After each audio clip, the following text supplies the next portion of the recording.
राजस्थान के अंदर चतुश्रेणी कर्मचारी की भर्ती आने के बाद कई तरह की बातें राज्य सरकार के अंदर लोग कर रहे हैं, और इस तरह की बातें कई इसका मजाक उड़ा रहे हैं, कई अफवाह उड़ा रहे हैं, और कहीं ना कहीं एस्पिरेंट्स के मन के अंदर इस तरह का संकोच पैदा कर रहे हैं कि चतुश्रेणी कर्मचारी का मतलब है घर के अंदर या ऑफिस के अंदर झाड़ू पोछे करना है। वो कार्य नहीं है। चतुश्रेणी कर्मचारी एक सम्मानजनक पोस्ट है जहां पर एम्प्लॉई जो है ऑफिस के कार्यों के अंदर हाथ बटाता है। और उसके बाद एक नई बात सामने आई है, क्या 5 साल में एलडीसी बनने का इसके अंदर मौका रहता है या नहीं रहता है।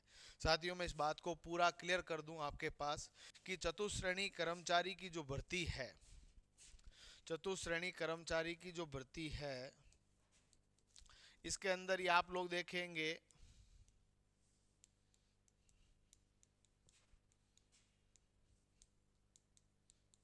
टोटल सीटों की संख्या 52,000 प्लस है।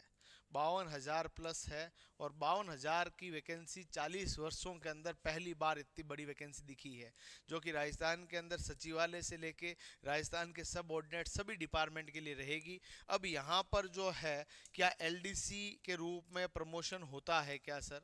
तो मैं आपको क्लियर कर दूं, देखिएगा कि आपके पास चतुश्रेणी कर्मचारी के अंदर जो 4th ग्रेड एम्प्लॉय है, उसका पहला जो प्रमोशन होता है वो आपका एलडीसी ही होता है। एलडीसी को वर्तमान में जूनियर असिस्टेंट कहते हैं, जो कि आपके 12th पास नौकरी और आरएससीआईटी किया हुआ होना चाहिए। पर 4th ग्रेड के पास में आपके केवल और केवल क्या होना चाहिए? 10th होना चाहिए। अब एलडीसी एलडीसी से जो बच्चा प्रमोट होता है तो वो बनता है यूडीसी। यूडीसी जो है वो आपके पास इसे सीनियर असिस्टेंट कहते हैं, SRA, सीनियर असिस्टेंट कहते हैं। पहला है जूनियर असिस्टेंट, कनिष्ठ सहायक, उसके बाद आता है वरिष्ठ सहायक, और इस प्रकार से इसका प्रमोशंस होते हैं। यूडीसी के बाद डब्ल्यूएओ और एओ के रूप में भी जो है प्रमोशन होते हैं। असिस्टेंट एडमिनिस्ट्रेटिव ऑफिसर और एडमिनिस्ट्रेटिव ऑफिसर के रूप में इसके प्रमोशन आगे होते हैं। पर वर्तमान के अंदर जब 4th ग्रेड के अंदर बच्चा लगता है, तब यहाँ पर आपके एलडीसी के रूप में प्रमोट होता है या नहीं होता है। तो हमेशा आप लोग जानते हैं, मैं बिना ऑथेंटिक बात कभी करता नहीं हूँ। यदि आप लोग देखेंगे एलडीसी 2013 की जो वैकेंसी थी, उस 2013 की वैकेंसी में 19,000 के आसपास पद देखने को मिले थे, और 2018 की वैकेंसी आते आते इनकी संख्या हो गई 11,500 के आसपास। फिक्स संख्या याद नहीं है मुझे, ये आसपास रहा।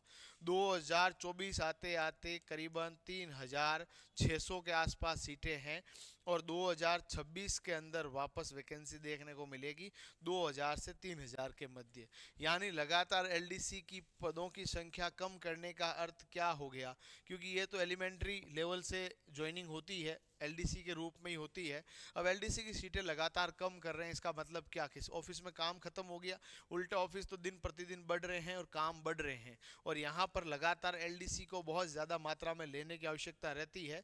इसीलिए आप लोग ये ध्यान रखिएगा, 4th ग्रेड के अंदर जब बच्चा लगेगा, 4th ग्रेड के अंदर बच्चा लगेगा कब? 2025 लास्ट में लगेगा, 2025 लास्ट में लगेगा, 2026 और 2027 ये तो पूरा का पूरा आपके किस में चला जाएगा? प्रोबेशन में चला जाएगा। और इस प्रोबेशन के बाद 2028 के अंदर, 2029 के अंदर और 2030 के अंदर, 2030 के अंदर पूरे प्रमोशन के चांसेस वहां पर उसके पास रहते हैं। फर्स्ट प्रमोशन होगा, और फर्स्ट प्रमोशन के अंदर यहाँ पर जो 30% लोग हैं उनको प्रमोट किया जाएगा इनके कार्यों के आधार पर। करीबन आपके जो पूरे 50,000 लोग हैं, वो 50,000 से अधिक 52,000 लोग हैं, 52,000 के 52,000 प्रमोट नहीं होंगे, उसमें से 30% पहले लोट के अंदर प्रमोट होंगे। कौन कौन से डिपार्टमेंट के अंदर चांसेस है वो भविष्य की गर्भ की बात है, वर्तमान के अंदर उन सब की चर्चाएं करना मूर्खता है। वर्तमान में यही है कि इस वैकेंसी को आप सीरियस रूप में लें, क्योंकि ये कोई मजाक नहीं है। इस भर्ती परीक्षा के अंदर आपको यदि फ्री नोट्स चाहिए तो फ्री नोट्स के लिए प्रतिज्ञा परिवार आपके लिए पूरे के पूरे नोट्स अवेलेबल करवा रहा है। ये सभी जो चैप्टर्स दिए गए हैं, इन सभी के फ्री नोट्स के साथ साथ हमारे नए ऑफलाइन और ऑनलाइन बैच भी शुरू हो चुके हैं। और साथियों, इसकी तैयारी के लिए प्रतिज्ञा परिवार का लाइव फ्रॉम क्लासरूम बैच लेना चाहते हैं तो वो भी अवेलेबल है। ऑफलाइन तैयारी के लिए आप प्रतिज्ञा क्लासेस के ऑफिशियल सेंटर, जिसका इसका एड्रेस है मांझी का हत्ता, पावटा, जोधपुर आ सकते हैं। 52,403 पदों के ऊपर यदि आप सिलेबस देखेंगे तो भी आपको हिंदी, अंग्रेजी, भूगोल, इतिहास, कला संस्कृति, इंडियन पॉलिटी, राजस्थान पॉलिटी, इसके अलावा जनरल साइंस है ना, करंट अफेयर्स, कंप्यूटर और मैथ्स, ये पूरा का पूरा सिलेबस है। और इस सिलेबस से इंडिकेशन मिल रहा है कि ये सिलेबस हमारे पास एलडीसी भर्ती परीक्षा में है। बस वो फर्क इतना है कि वहाँ हिंदी और अंग्रेजी का जो वेटेज है वो बहुत ज़्यादा है, उसका एक अलग पेपर होता है और दूसरे पेपर के अंदर आपके पास साइंस का बहुत वेटेज रहता है, गणित और राजस्थान जीके के रूप में वहाँ पर परीक्षा के अंदर पूछा जाता है। और इस भर्ती परीक्षा के अंदर भी इतने प्रश्नों को पूछना कहीं ना कहीं आपकी योग्यताओं का पूरा परीक्षण करना है, ताकि आप जब डिपार्टमेंट में चले जाएं और उनके कार्यों को समझने के बाद आपको प्रमोशन जब मिलता है ना, वो एक तरह का रिवार्ड है, किसी भी व्यक्ति के अंदर एक नया मोटिवेशन, एक नया जोश और जज्बा पैदा करता है। इसीलिए सरकार ने अब एलिमेंट्री लेवल पर नई भर्ती परीक्षाओं के आयोजन करके उन्हें आने वाले समय में क्रमोन्नत करके नए एम्प्लॉय की रिक्वायरमेंट शुरू से एलिमेंट्री लेवल से करने का प्लान मेरे हिसाब से लग रहा है ऐसा। इसीलिए आप ये मानकर चलें कि अगले 5 वर्षों के अंदर आपके पास प्रमोशन का मौका रहेगा। और इस सिलेबस को हल्के में मत लीजिएगा, इस भर्ती को हल्के में मत लीजिएगा।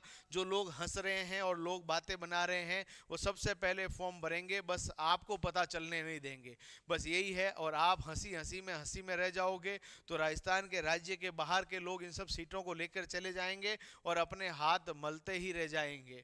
इसीलिए क्योंकि सिलेबस के अंदर भी बदलाव के लिए लगातार हम कोशिशें कर रहे हैं और आशा करते हैं बहुत जल्द इस सिलेबस बदलाव होने की संभावनाएं है।